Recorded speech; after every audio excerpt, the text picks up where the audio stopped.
Bismillahirrahmanirrahim. Assalamualaikum warahmatullahi wabarakatuh. Alhamdulillahirabbil alamin. Wassalatu wassalamu ala sayyidina Muhammadin wa ala alihi wa sahbihi ajma'in. Wa sallama tasliman katsira ila yaumiddin wa ba'd. Jamaah Bapak-bapak yang dirahmati Allah Subhanahu wa taala, insyaallah hari ini ya dan mulai seterusnya setiap Ahad ba'da maghrib kita akan mulai mengkaji kitab akidah. Kitab yang sebenarnya lebih mengarah kepada tauhid. Karena kalau akidah itu dia lebih umum daripada tauhid.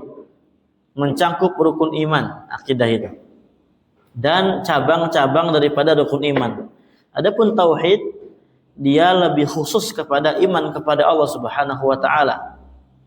Dan beriman kepada Allah itu beriman dengan beberapa perkara. Di antaranya beriman tentang adanya Allah. Beriman tentang tauhid rububiyah. Maksudnya Allah lah Azza wa Jalla yang Maha menciptakan, yang Maha mengatur, yang Maha memberi rizki, itu harus kita imani. Kemudian tentang tauhid uluhiyah. Apa uluhiyah? Artinya wajib kita hanya beribadah kepada Allah Subhanahu wa taala saja satu-satunya, tidak boleh kepada yang lainnya. Kemudian tentang nama-nama dan sifat Allah, di mana kita mengetahui Allah itu punya nama dan sifat seperti Al-Alim, Al-Khabir, Al-Aziz, Al-Jabbar, Al-Mutakabbir dan yang semisalnya. Itu harus kita imani bahwasanya tidak ada yang serupa dengan Allah Subhanahu wa taala dengan penyerupaan yang hakiki. Dan tauhid uluhiyah pembahasan tauhid di sini kita lebih fokus kepada tauhid uluhiyah, di mana kita akan membahas seputar ya wajibnya kita beribadah hanya kepada Allah Azza wa Jalla saja satu-satunya. Nah, dan kitab yang kita baca insyaallah adalah kitab judulnya Kasyfus Syubhat, menyingkap kerancuan di dalam memahami tauhid, tauhid ibadah. Dan yang membagi tauhid menjadi 3, ada sebagian ulama membagi menjadi 2. Itu bukan ulama-ulama yang datang belakangan ini, tapi dari dulu udah ada sebenarnya. Ya, di antara yang pertama yang membagi tauhid menjadi 3 adalah Al-Imam At-Tabari, Ibnu Jarir At-Tabari di dalam tafsir beliau. Ya, disebutkan tauhid ada 3. Maknanya bukan kita mengesahkan 3 Tuhan, tapi kita esakan Allah Azza wa Jalla dalam 3 perkara. Itu maknanya. Bukan seperti yang dikatakan oleh sebagian orang. Ya, maksudnya adalah rububiyah. Dan rububiyah ini adalah tauhid yang tidak ada perdebatan sebelum diutusnya Rasul. Kita jangan jauh-jauh ke Nabi Nuh, karena memang awal muncul kesyirikan zaman Nabi Nuh. Tapi kita nggak usah jauh-jauh, kita ke Nabi SAW saja. Sebelum diutusnya Nabi SAW di zaman dahulu, zaman jahiliyah namanya, itu yang namanya tauhid rububiyah itu udah terkenal, udah dikenal. Bahkan ada yang diberi nama dengan Abdullah sebelum adanya Islam. Abdullah. Ya. Menunjukkan bahwasanya memang mereka kenal dengan Allah Subhanahu wa taala. Dan juga di antara peristiwa yang menunjukkan kepada kita bahwasanya sebelum diutusnya Rasul, tauhid rububiyah ini bahwasanya Allah mencipta, mengatur, memberi rezeki dan yang semisalnya tentang perbuatan Allah harus kita satukan, harus kita esakan. Di antaranya kisahnya Abdul Muttalib. Ya, kisahnya Abdul Muttalib pada saat itu yaitu adalah kisahnya Abraha. Abraha itu adalah ya pasukan gajah yang kita tahu ya, dari daerah Yaman, Son'a sana. Di mana Abraha ini mendengar di sana katanya di Arab, di Mekah ada yang namanya Ka'bah. Orang pada ibadah jauh-jauh ke sana. Kemudian dia ya Abraha ini membuat yang namanya kanisah yang sangat besar di Yaman. Kanisah itu Apa Kanisa? Gereja. Gereja sangat besar di Yaman. Tujuannya apa? Tujuannya untuk menyaingi Ka'bah. Tapi tidak ada yang mau ke gereja hanya kecuali sedikit. Dan sebentar ada orang Muslim yang dia baru Islam, melihat ada gereja kayak gini, ya, disamperin sama seorang Muslim ini dan diberikan kotoran dia. Dia BAB di situ dikotorin dengan kesel dia. Siapa ini? Oh, ternyata ini adalah orang yang suka ibadah ke sana. Artinya yang kiblatnya ke sana, ibadahnya ke sana. Kalau ada ibadah-ibadah. Akhirnya apa? Dia, singkat cerita, Abraham memutuskan untuk berangkat ke Mekah bersama beberapa rombongannya. Ya, dengan gajah-gajah yang besar. Namanya yang paling besar Gajah Mahmud, ya. Kalau kita taunya mamut, ya, gajah mamut. Bahasa Inggrisnya mamut. Bahasa Arabnya Mahmud, itu adalah gajah yang besar. Ya, gajahnya Abraham. Gajahnya Abraham. Singkat cerita, sampai mereka di tanah Arab, yang namanya Yaman. Ke Arab itu kan kalau naik perjalanan naik mobil aja, ya ketika kita dulu itu 2 hari. 2 hari semalam baru sampai ke kota Mekah. Ya, 2 hari semalam. Kalau macet ya bisa 3 hari. Dulu kita ke Arab Saudi dari Yaman itu karena bulan Ramadan macet jadi 5 hari. 2 hari di perbatasan, enggak maju-maju.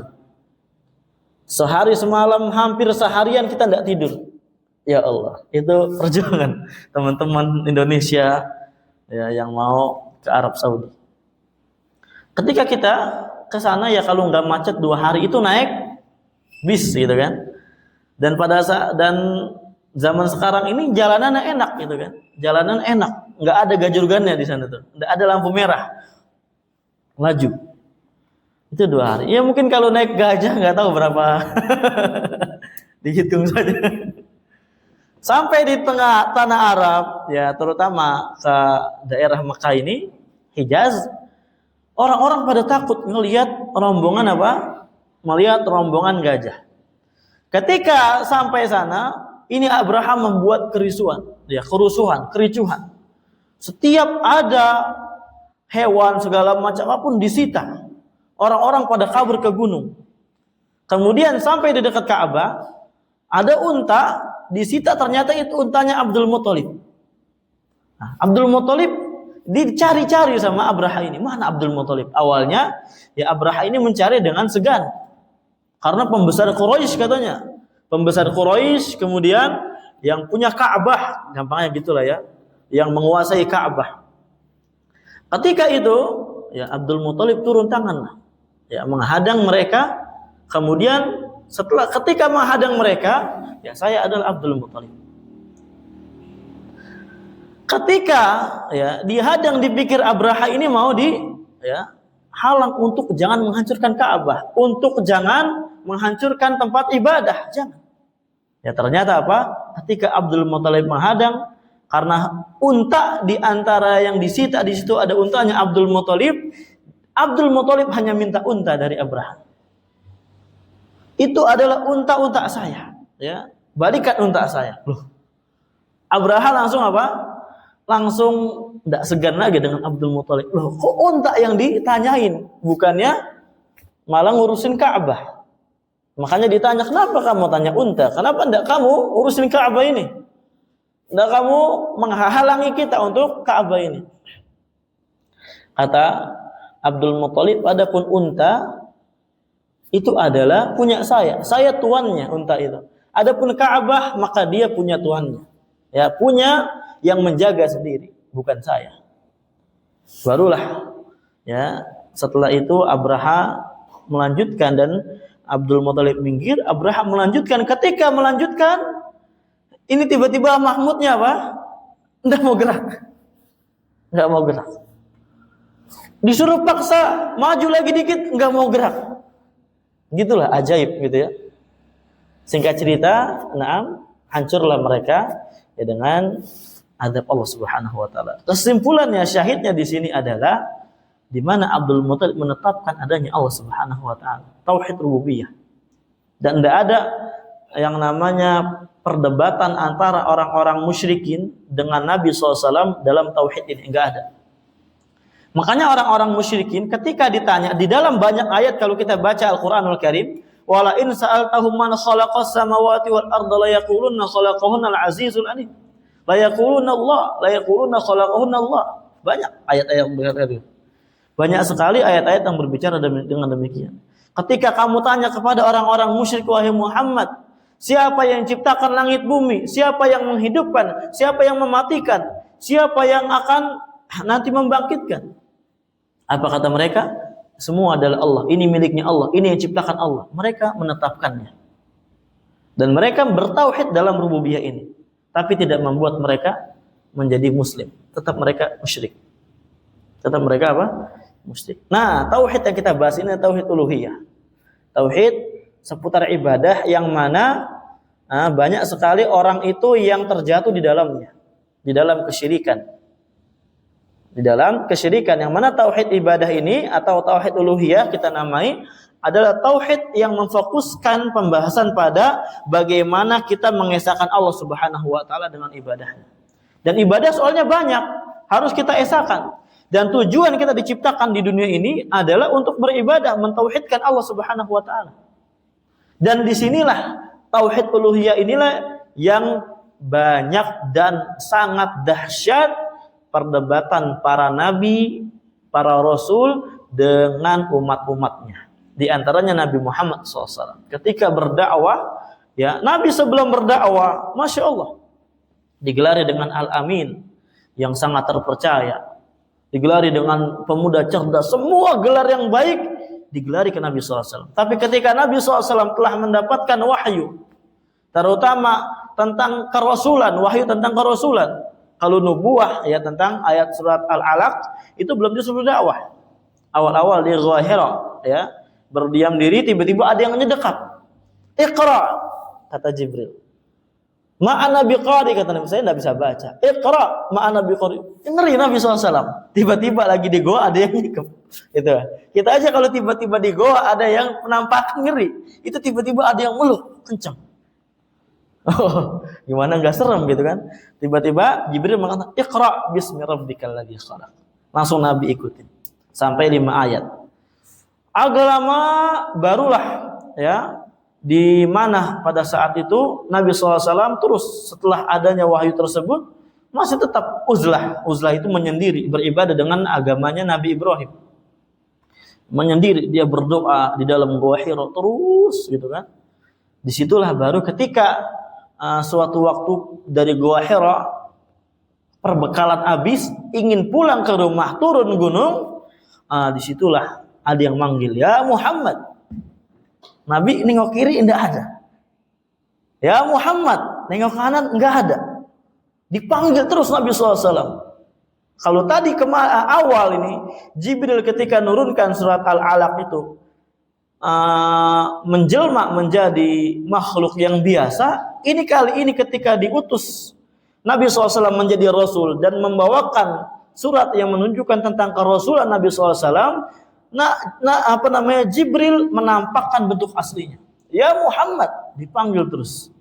Ketika Nabi ke atas, Allahu Akbar, wa huwa bil ufuqil a'la. Ada Jibril, sayapnya memenuhi ufuk dari timur ke barat besar. Kagetlah kita, tiba-tiba ada makhluk besar yang belum pernah dilihat sama sekali oleh Nabi SAW. Makanya Nabi SAW buru-buru lari ke rumahnya Khadijah. Ketika lari ke rumah Khadijah, Nabi berkata, "Dathiruni, selimutilah aku. Subbu alayal ma, siramilah kepada aku air." Karena Nabi langsung keringat dingin. Yang ngelihat besar begitu makhluk. Ya, ketika Nabi selimutan, habis diberikan air, kemudian Nabi selimutan, turunlah surat yang menunjukkan tentang kerasulan Nabi SAW, tentang diperintahkan untuk berdakwah. Suratnya adalah surat Al-Muddathir. Ya ayyuhal muddathir, wahai orang yang berselimut. Qum fa'andir, berdirilah, fa'andir, peringatilah mereka. Maksudnya dari syirik. Wa rabbaka fakabbir, Adapun Rabbmu maka agungkanlah dengan tauhid. Warujza fahjur. Adapun berhala suruh tinggalkanlah mereka. Disinilah perintah untuk mendakwahkan tauhid ibadah. Di mana mereka mengesahkan rububiyah itu enggak cukup, tapi harus memurnikan ibadah hanya kepada Allah Subhanahu wa taala aja satu-satunya. Disitulah ketika Nabi berdakwah mulai muncul framing-framing yang tidak benar ke Nabi SAW. Bahwasanya Nabi adalah sihir, Nabi adalah dukun, Nabi adalah orang gila, majnun dan semisalnya. Ketika mendakwahkan tauhid uluhiyah.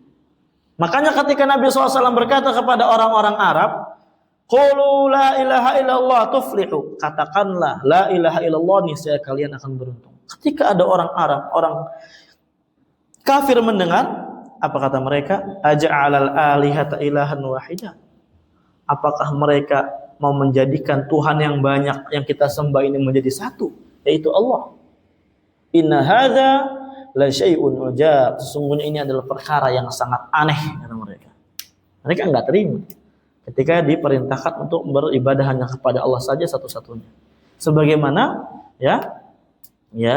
di zaman sekarang banyak yang tidak terima ketika disuruh beribadah hanya kepada Allah azza wa jalla saja satu-satunya. Pada zaman dulu itu, di zaman Nabi SAW banyak yang beribadah kita tahulah kesyirikan di zaman dahulu. Batu, beribadah kepada Lata, Mana, Uzza ini batu, ada yang batu besar, kemudian pohon besar yang bisa bicara, kemudian batu yang sangat besar yang di situ ada ada sater gitu nutupin, sebagaimana menyaingi Ka'bah di zaman itu. Nah, ini yang kita akan kaji tentang masalah ini. Kita akan menyingkap kekeliruan yang ada seputar tauhid uluhiyah. Penulisnya adalah Imam Da'wah Syekh Muhammad bin Abdul Wahab. Mungkin bagi kita udah tidak asing nama beliau ini. Beliau adalah mujaddid di abad ini. Mujaddid itu apa? Beliau adalah orang yang memperbaharui, artinya bukan perbarui agama dibuat baru yang sebelumnya enggak. Beliau adalah orang yang menghidupkan agama yang telah hilang. Menghidupkan agama, mengembalikan hidup yang sebelumnya itu hampir tertimbun tanah, tidak ada sama sekali nilai-nilai agama di zaman itu. Di zaman Syekh Muhammad bin Abdul Wahab ini di Arab Saudi sana. Nah, di mana di zaman Arab Saudi itu pada saatnya beliau belajar ini, Syekh Muhammad bin Abdul Wahab, Imam Da'wah, itu yang namanya kuburan itu diibadahi. Dan batu-batu semua hampir menjadi seperti zaman dahulu ketika Nabi berdakwah kepada kaum musyrikin. Makamnya Zaid bin Abdullah bin Umar, makamnya banyak makamnya sahabat dibuat yang megah-megah dan semisalnya. Padahal Nabi SAW melarangnya. Beribadah di sekitar situ, baca doa-doa kepada orang penghuni kubur di sekitar situ. Padahal Nabi melarang dengan jelas. Makanya dalil tentang tauhid ini jelas semua, nggak ada yang samar sama sekali. Kata Nabi, la'natullah 'alal yahudi wan nasara ittakhadhu qubur anbiya'ihim masajid. Allah melaknat Yahudi dan Nasrani karena mereka menjadikan kuburan nabi-nabi mereka sebagai masjid. Banyak lagi, apa kata Nabi SAW, ala wa inna man kana qablakum kana yatakhiduna qubur anbiya masajid wa inni anhakum an dzalik. Ketahuilah sesungguhnya orang-orang sebelum kalian yang bencana yang binasa itu, mereka biasa menjadikan kuburan nabi-nabi mereka sebagai masjid. Masjid itu bukannya masjid kayak kita dibangun gini. Artinya masjid itu adalah tempat ibadah. Aslinya masjid, tempat sujud, tempat untuk beribadah, apapun nilai-nilai ibadah di situ. Alhamdulillah. Kata Nabi, inni anhaakum an dzalik. Saya itu melarang kalian dari hal tersebut. Dalilnya sahih, hadisnya sahih.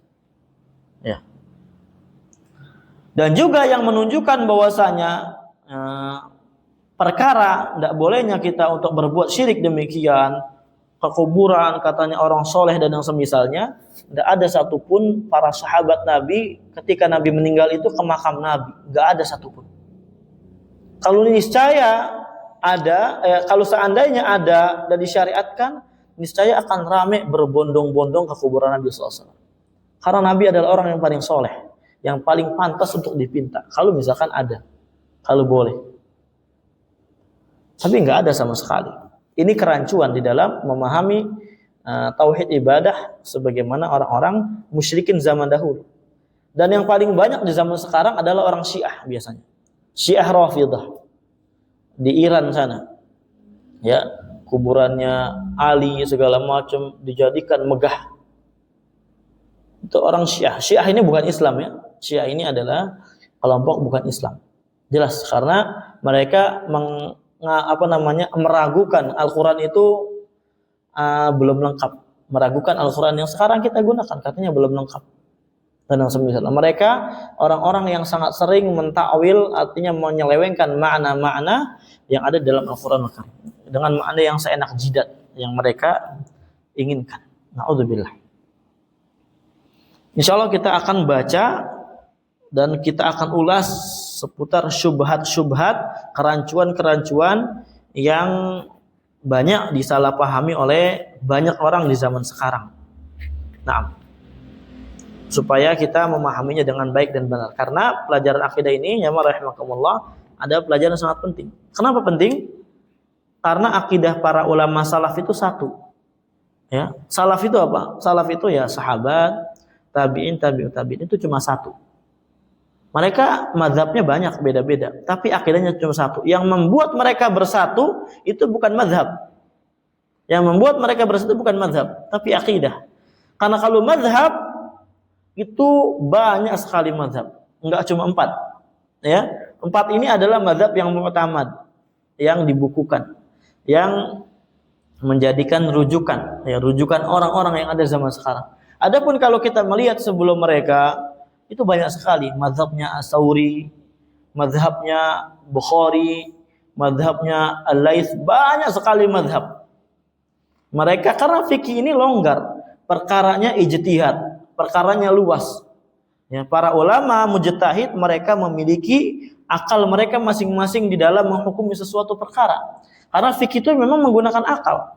Jarang sekali ada dalil yang qat'i. Qat'i itu dalil yang jelas yang pasti. Makanya fikih itu biasanya ada dalil satu, nanti dipakai ta'lil. Ta'lil itu adalah alasan-alasan. Mereka, oh kalau kayak gini maka kayak gini, kayak gini, kayak gini. Dengan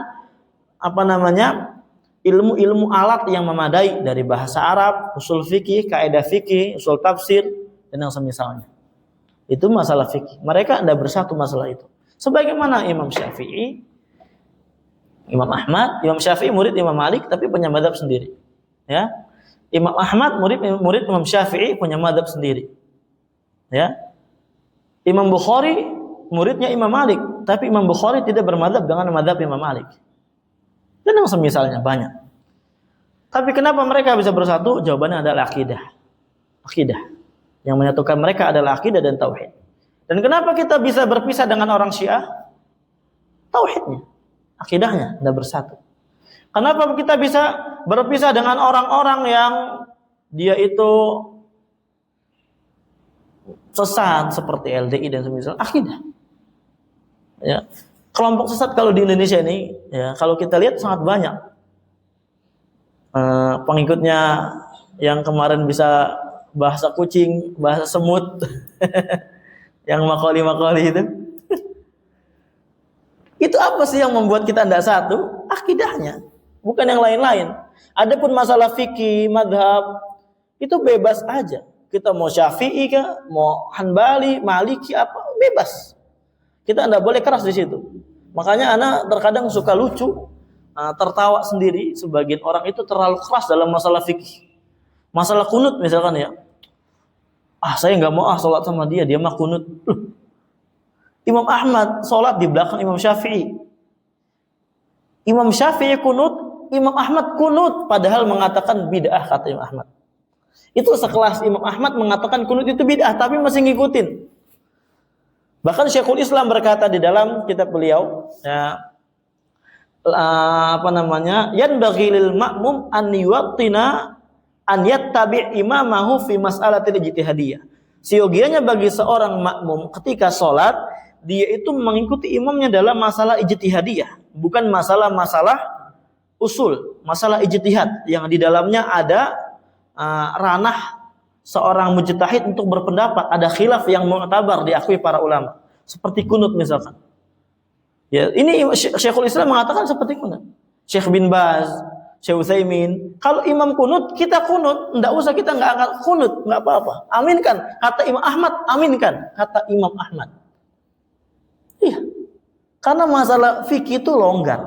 Selagi khilafnya itu dianggap mu'tabar, namanya dianggap oleh para ulama, diakui, maka boleh kita berlonggar-longgar di dalam. Tidak boleh kita keras. Karena keras dalam masalah fikih ini bukan manhajnya para ulama, jauh sekali dengan para ulama. Seperti Syekh Albani dengan Syekh bin Baz. Syekh bin Baz itu Syekh Albani itu kalau nggak salah ya, Syekh Albani ketika habis sholat itu bersedekap, habis i'tidal, sami Allah bersedekap. Syekh bin Baz tidak bersedekap. Tapi ketika Syekh Albani sholat di belakang Syekh bin Baz, ngikutin Syekh bin Baz. Padahal Syekh Albani mengatakan itu bid'ah, tapi diikuti. Coba itu. Ini kita berpikir disuruh oleh para ulama untuk berpikir dewasa dan longgar-longgar. Atau kita tasamuh namanya. Tasamuh itu legowo gitu ya. Nggak usah keras dalam masalah fikih. Karena fikih itu bukan yang mempersatukan kita. Dalam masalah sholat, yang satu habis sujud kayak gini. Ya biasanya gitu kan, dikepel. Ada sebagian nggak ngepel. Yang biasa ngepel, kebanyakan kan ikhwan-ikhwan salaf ini kan ngepel kan. Yang nggak ngepel, kan salafi itu. Tahu dari mana? Cuma masalah ngepel nggak ngepel, bukan salafi. Ya, nggak benar kayak gitu. Nggak benar sama sekali. Seperti ada sebagian Anda pernah lihat, jadi buku fikih Syafi'i yang warna biru tuh, yang biasa jadi rujukan orang-orang Indonesia kan, itu dicoret. Sampingnya buku sifat sholat Syekh Albani dibenarkan. Itu fikih Syafi'i yang dibuat itu nggak ada dalilnya. Itu mereka sengaja buat nggak pakai dalil. Kenapa? Untuk memudahkan di dalam orang-orang pemula ini. Seperti contohnya Matan Abu Syuja. Itu Matan Abu Syuja nggak punya dalil, nggak ada dalilnya sama sekali satupun. Makanya ada kitab At-Tahdhib fi Adillati Al-Ghaya wa Taqrib.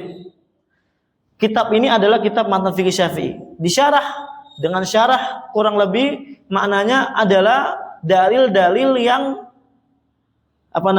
menunjukkan tentang pendapat di dalam Matan Abu Syuja. Ana selaku pelajar fikih Syafi'i merasa ini enggak insaf sebagian ikhwan yang mereka menisbatkan diri ke salafi atau ke salaf. Salaf enggak kayak gitu di dalam masalah fikih.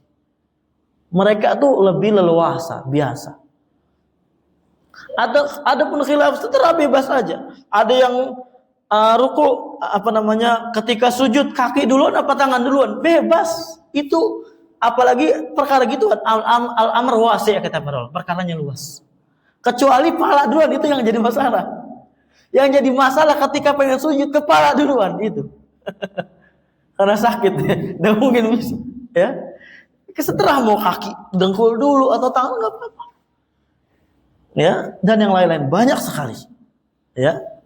Yang kita lihat fenomena kajian zaman sekarang itu ikhwan-ikhwan yang menisbatkan dirinya katanya ke manhaj salaf, itu salaf ini tadi kita katakan manhajnya para sahabat, tabi'in, itu salah kaprah dan salah paham di dalam bersikap.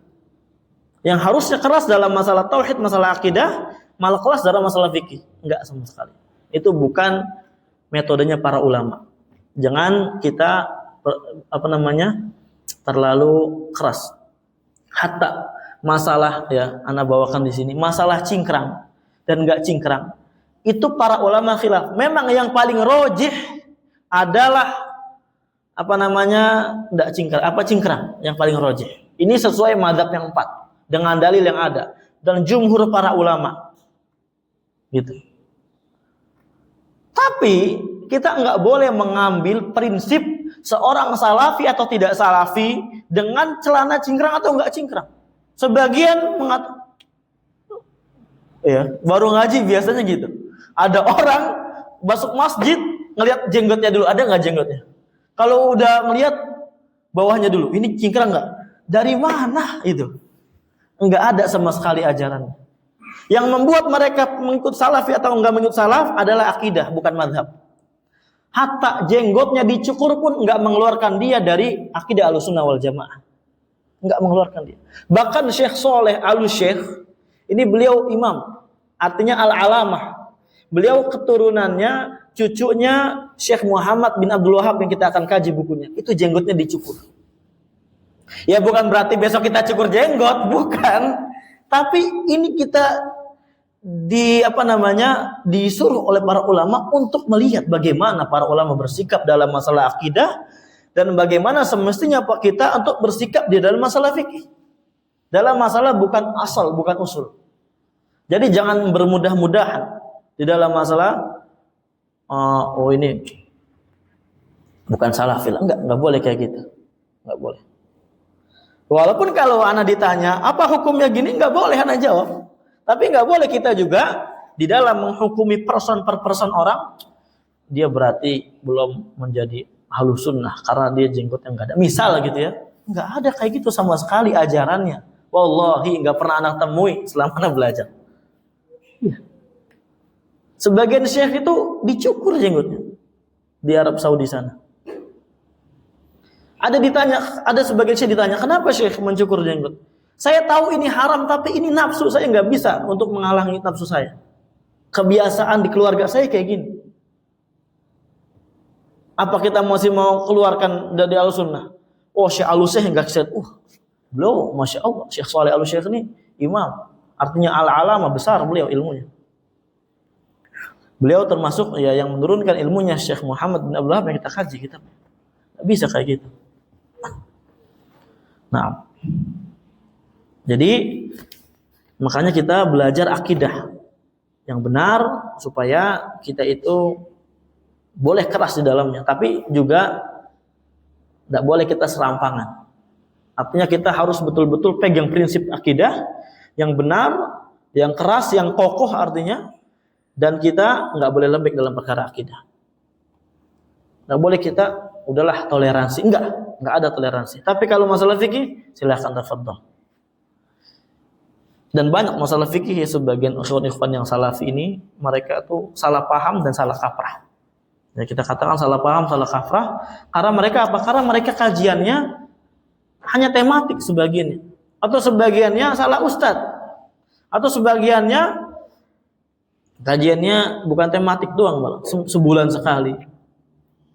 Karena merasa udah punya jenggot lebat sampai dada, ya, mengatakan, ya Allah, nggak ada kayak gitu. Nah, ya, kita tetap sama. Bahkan dalam masalah isbal ini banyak masyayikh yang isbal. Bukan berarti kita besok apa? Isbal. Artinya ini untuk membuka pola pikir kita aja. Untuk membuka apa? Pola pikir kita. Dan yang rajih anak katakan tadi, madzhab 4 para ulama jumhur mengatakan enggak boleh. Nah, adapun teman-teman kita mungkin yang belum sanggup atau semisalnya, ya kita doakan. Nggak boleh kita juga untuk menghakimi dalam perkara yang kayak gini. Kecuali akidah kita katakan. Baik, adapun syarah yang kita gunakan ini milik Imam Dunya, imam besar di abad sekarang yang masih hidup, rahimahullah, hafizahullah, wa saddadah wa tala umrah, adalah mufti am, mufti besar, mufti umum, mufti grand mufti lah kita katakan di Arab Saudi sekarang, penggantinya Syekh Abdul Aziz kemarin. Kemudian beliau juga adalah pemimpin atau pimpinan kepala hay'ah kibar ulama, berfatwa dan semisalnya, dan juga beliau adalah pemimpin dari fatwa di dalam masalah wazir kementerian di dalam negeri Saudi sana, yaitu adalah Syekh Saleh Al-Fauzan. Syekh Saleh bin Fauzan bin Abdullah Al-Fauzan. Ini adalah syekh yang sangat masyhur, ya. Mungkin bisa dicari. Beliau adalah masya Allah, ya, kibar. imam, dijuluki imam beliau ya, di zaman sekarang ini. Bahkan ada sebagian yang mengatakan mujtahid muqayyad yang hidup di zaman sekarang yang masih hidup yaitu Syekh Shalih Al Fauzan. Karena besarnya ilmu beliau. Ya, karena sangat besarnya luasnya ilmu beliau Syekh Shalih Al Fauzan. Makanya beliau menjadi rujukan di abad sekarang. Hatta sampai-sampai Syekh Al Utsaimin rahimahullah dan Syekh bin Baz rahimahullah, Syekh bin Baz sama Hatul Imam mengatakan idza waqa'at 'alaihimul fitnah fa 'alaikum bil Fauzan. Ketika fitnah melanda kita, maka bagi kalian kembalilah kepada Syekh Fauzan. Ajib. Dan banyak ya keutamaan-keutamaan yang dimiliki oleh Syekh Shalih Al Fauzan hafizahullah taala. Nah, kita baca muqaddimah dulu. Bismillahirrahmanirrahim. Al-muqaddimah. Alhamdulillahirabbil alamin wa sallallahu wa sallam ala nabiyyina Muhammadin wa ala alihi wa sahbihi ajma'in amma ba'du. Fa hadhihi risalatu kashf syubhati lil imam al-mujaddid Syekh Muhammad bin Abdul Wahhab rahimahullahu taala. Ini adalah risalah. Ya, dikatakan risalah karena sebenarnya tipis. Ini anak tebal kayak gini karena di sini ada 10 kitab ya. Punya Syekh Muhammad bin Abdul Wahhab yang telah disyarah sama Syekh Fauzan. Di antaranya adalah kitab Kashfus Syubhat. Ya mungkin ada 200 halaman syarahnya, adapun matannya tipis. Ya. Risalah singkat. Wa qabla an nadkhula fi mawdu'i risalah natakallam 'anil mu'allif wa ta'rif bihi an min ajli an yakuna 'inda talib ilmi ma'rifatun bihadzal mu'allif.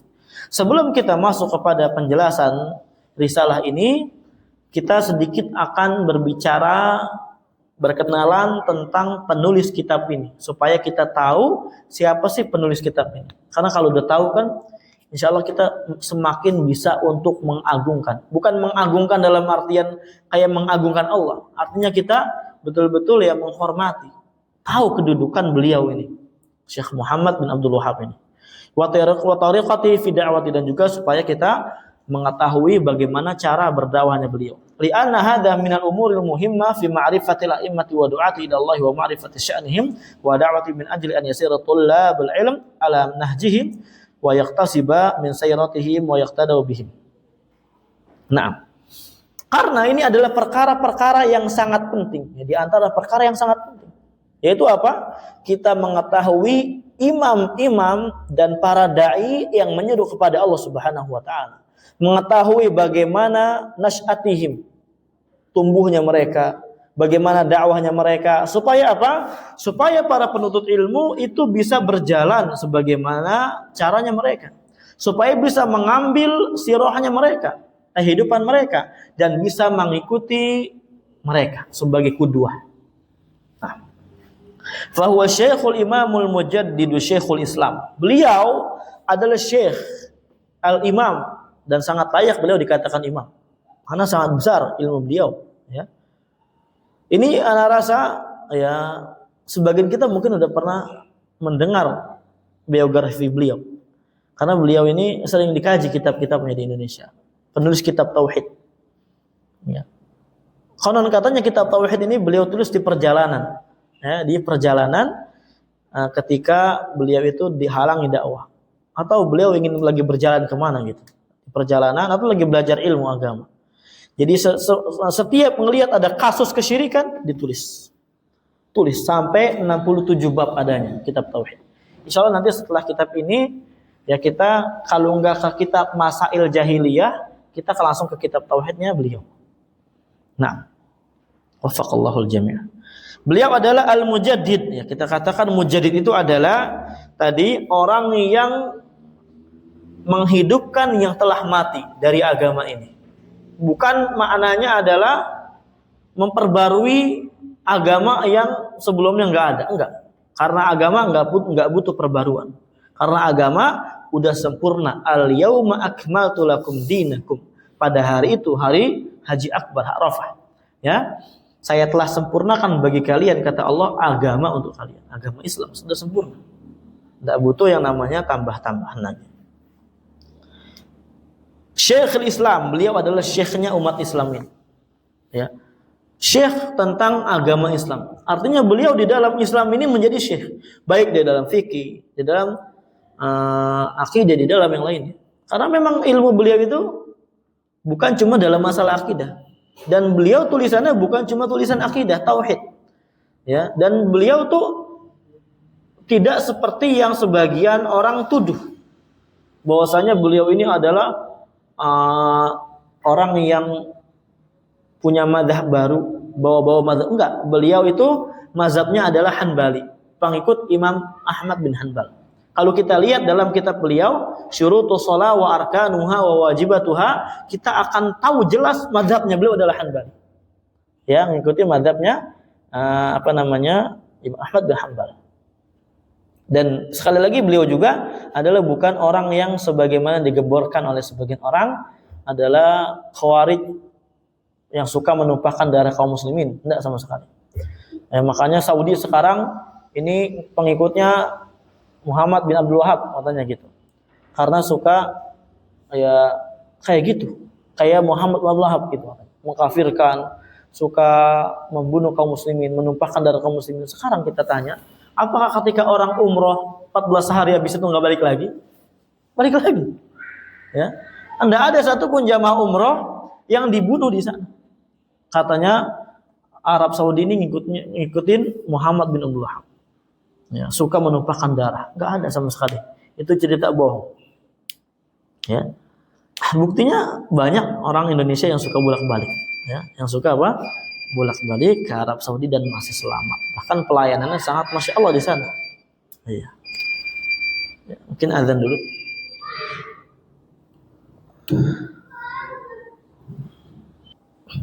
Bismillahirrahmanirrahim. Wassalatu wassalamu ala Rasulillah ba'd. Kita lanjutkan sedikit. Nah, beliau adalah tadi Syekhul Islam. Nama beliau ini masih laqab ya. Syekh Imam Mujaddid Syekhul Islam laqab. Sekarang nama beliau adalah Muhammad Ibni Abdul Wahab Ibn Sulaiman Ibn Ali Ibn Mashrif At-Tamimi An-Najdi. Wulida rahimahullah fi baldati Al-Uyainah. Beliau lahir di kota Uyainah. Daerah namanya Uyainah. Wahia qaryatun fi shimali Riyadh. Uyainah ini adalah suatu desa yang terletak di utaranya Riyadh, ibu kotanya Arab Saudi. Wa kanat mahalla usratihi, dan Riyadh ini itu adalah tempat keluarganya beliau. Di Uyainah adalah tempat keluarganya beliau, dan beliau itu dulu lahir di situ, belajar di situ. Wa nasha'a fi baiti ilmin, kemudian beliau ini hidup di rumah yang dipenuhi dengan banyak ilmu. Fa abuhu kana al-qadi fil balad, dan bapaknya beliau yaitu Abdul Wahab itu adalah qadi. Qadi ini adalah hakim di tempat beliau. Wajadduhu Syekh Sulaiman kana huwal mufti wal marji' lil ulama. Allahu akbar. Ya. Adapun kakeknya beliau yaitu adalah Syekh Sulaiman bin Ali At-Tamimi An-Najdi adalah seorang mufti. Mufti ini adalah tukang berfatwa. Ya.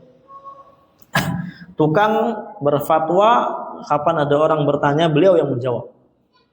Wal marji' lil ulama, bahkan bukan cuma fatwa, beliau adalah rujukan para ulama di zaman itu. Wa amamuhu, dan paman-pamannya Syekh Muhammad ini kulluhum ulama, semuanya adalah para ulama. Fanasya'a bi baiti ilmin, maka beliau hidup di rumah yang dipenuhi dengan ilmu. Makanya jadilah seperti ini. Ya. Ntar kita akan, insya Allah di sini akan menceritakan bagaimana perjalanan belajar beliau, bagaimana dakwahnya beliau, bagaimana beliau diusir sana, diusir sini, dan yang semisalnya. Wa darasa ala yadi abihi Abdul Wahab wa ala a'mamihi mundu sigori. Dan beliau Syekh Muhammad ini belajar di tangan bapaknya, artinya bersama bapaknya dan bersama paman-pamannya semenjak ya beliau dari kecil. Sejak kecil beliau udah belajar ilmu agama. Faqad hafizal Qur'an al-Karim qabla an yablugha sinnal 'ashir. Beliau udah hafal Quran 30 juz sebelum umur beliau mencapai 10 tahun. Allahu Akbar. Iya. Karena hidup di tengah-tengah para ulama. Fastaghala fi talabil ilmi wa hifdzil Qur'an ala abihi. Maka beliau setelah itu selalu menyibukkan diri untuk belajar ilmu agama dan menghafalkan Quran bersama ayahnya beliau. Ini di antara peran orang tua, ya. Di antara peran orang tua yaitu mendidik anaknya. Masya Allah, berhasil. Bapaknya beliau mendidik, mencetak imam besar di abad ini, bahkan menjadi mujaddid di abad sekarang ini. Ya, mujaddid di abad sekarang. Dan ya kita sebagai orang tua maka harus banyak-banyak belajar, banyak menuntut ilmu agama, banyak untuk mendengar supaya kita bisa mengarahkan anak-anak kita nanti bisa mendidik anak-anak kita. Yang terutama di antaranya ilmu Al-Qur'an, baca Al-Quran, ilmu tajwid, kalau bisa ilmu bahasa Arab. Itu kalau bisa tuh pahamnya dari diri kita, dari tangan kita, supaya apa? Supaya pahala jariahnya nggak diambil gurunya terus, supaya kita mendapatkan pahala jariah yang lebih maksimal. Ya, ketika kita berhasil mendidik anak kita, insya Allah kita akan lanjutkan nanti yang berkaitan dengan kisahnya beliau di masa-masa kecil, belajarnya beliau, kemudian dakwahnya beliau. Adapun tentang mendidik anak, insya Allah itu kajian khusus di setiap 2 minggu sekali di hari Rabu biidznillah tabaraka wa taala. Jazakumullah khairan katsira. Semoga yang sedikit ini bermanfaat. Kita tutup dengan kafarah majlis. Subhanallah. Assalamualaikum warahmatullahi wabarakatuh.